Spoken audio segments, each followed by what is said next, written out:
J'ai reçu une nouvelle question. Ok. Du coup, une personne qui nous demandait si c'était pas trop compliqué de vivre tout le temps, tous ensemble, 24 heures sur 24, 7 jours sur 7, tout au long de l'année, quoi.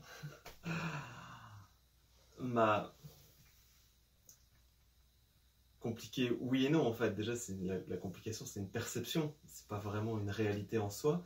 Mais c'est vrai que ça fait 8 ans, un peu plus maintenant, qu'on vit collé serré, comme on dit des fois, mais c'est vrai que ça nous a demandé quand même des apprentissages. Et ce qu'on peut peut-être dire, c'est que ça s'est pas fait quand même tout à fait du jour au lendemain comme ça. Comment, pour nous en tout cas, comment on fait, ou comment je crois qu'on fait pour que ce soit vivable de vivre collés serrés les uns sur les autres 24 heures sur 24, c'est parce qu'on s'est ouvert au monde des émotions. Je crois petit à petit, un peu forcé par les événements, un peu forcé par le fait que par moments c'était vraiment compliqué, voilà, compliqué parce que les émotions des uns et des autres, parce que les difficultés des uns et des autres, parce que nos propres difficultés, parce qu'à un moment donné on a besoin de trouver un espace où on se retrouve, on a besoin d'être qui on est aussi, et puis parce que c'est difficile dans le même espace, quand on est comme nous assez sensible aux énergies des uns et des autres, de ne pas tenir compte de ce que l'autre vit. Ouais. Ça, c'était vraiment un élément complexe. Et au fil des années, c'est l'ouverture au monde des émotions qui nous a permis d'aller découvrir ce qui se passait à l'intérieur de nous. Waouh. Ouais, mais c'est vrai que les premières années, ça n'a pas été... Les premières années, c'était compliqué. Nous, c'était possible dans la mesure où c'était un choix qu'on avait fait déjà.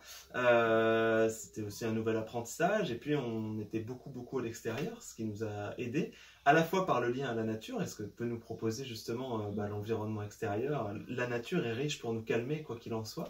Et par le fait qu'on avait une grosse dépense physique, qui fait que on était fatigué, ce qui créait certaines tensions, mais ce qui faisait aussi que on avait moins de tension mentale. Ce qui pour moi est aussi une des causes des difficultés qu'on a du vivre ensemble, c'est parce qu'on est en permanence beaucoup là-dedans et moins dans le physique. Plus on va se dépenser physiquement, moins il y a de tension à l'intérieur, en tout cas, c'est ce qu'on a constaté. Mais petit à petit, les rencontres ont fait qu'on s'est ouvert au monde des émotions. Et le monde des émotions, c'était quoi? C'était le monde du corps physique, en fait. Je viens de le dire, la dépense physique juste avant, mais le monde des émotions, c'est qu'est-ce qui se passe là dans mon corps, en fait. Et les tensions que l'on a, elles proviennent souvent d'une émotion, et l'émotion, elle se cristallise dans le corps, elle n'est pas là, en fait. Non, ça, là, les sentiments, ils sont là, mais les émotions, elles sont vraiment dans le corps.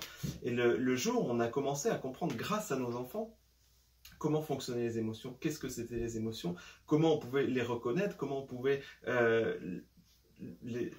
non pas les atténuer, ni même les gérer, mais en tout cas les laisser exister, les accueillir, sans qu'elles prennent toute la place, sans qu'elles débordent, sans qu'elles explosent. Et donc on a commencé à le faire pour nos enfants. Pourquoi pour nos enfants? Parce que c'était vital en fait. Un enfant, il n'a pas de filtre comme un adulte, parce que c'est comme ça, et donc ça a la complication que les déclencheurs émotionnels sont aussi instantanés que la manière dont les émotions s'arrêtent. Et donc ce qui était extraordinaire, c'est que on a lu pas mal de livres, on a regardé pas mal de choses, mais c'est que quand on avait une découverte, pour qu'on l'applique, il suffisait qu'on change de mots, on change d'application, on change d'attitude pour que chez l'enfant, instantanément, ça se calme, ça se solutionne, ça change. Donc petit à petit, on a commencé à changer notre quotidien, et là, on a commencé à avoir une vie un peu plus cool. Et puis comment c'est devenu encore un peu plus pour nous, c'est le moment où on s'est dit, attends, pas faire ça avec nos enfants et pas le faire nous, entre nous dans notre couple, et nous, entre nous, avec l'extérieur aussi.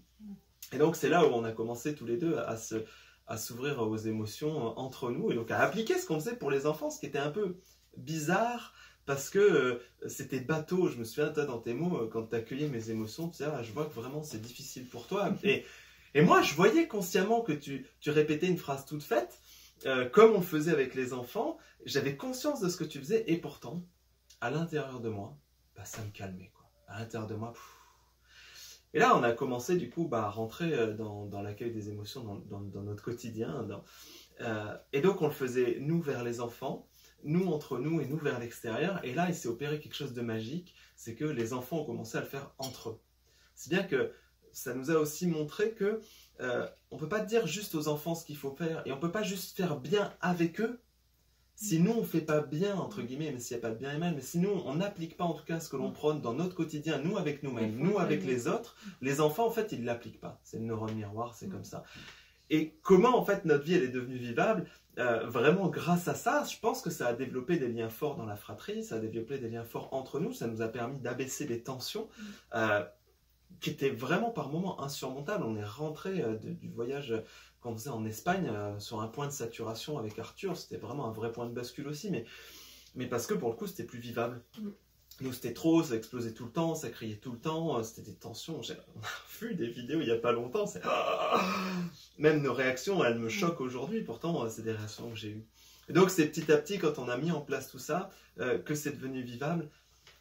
Encore une fois, ça s'est pas fait du jour au lendemain, encore une fois, c'est pas instantané. Et si aujourd'hui, voilà, c'est cool, c'est ludique, et on le sent bien profondément à l'intérieur de nous qu'on a une vie soft et que du coup on peut faire ce qu'on veut, mais on a dû passer par toutes ces étapes de difficulté, ces étapes de tension explosive à l'intérieur, ces étapes où bah ouais, moi je suis allé chercher une forme de violence à l'intérieur, où tu vois, je cristallisais des choses comme ça. Et bien sûr, j'ai jamais frappé personne, mais en fait c'était là quand même à l'intérieur de moi. Et quand j'ai commencé à écouter mes émotions, quand tu as commencé à écouter tes émotions, quand on a commencé à les accueillir de façon réciproque, quand on l'a fait avec les enfants, notre vie elle a changé tout en entier. Bah, c'est comme ça qu'on peut vivre les uns avec les autres.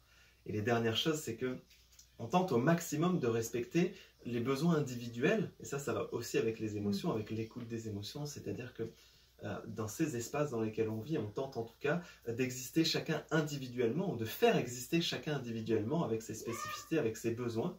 Par moments, c'est ce qui crée une complémentarité aussi. Exactement. C'est ce qui fait qu'il y a la complémentarité. Bah, on n'est pas tous pareils.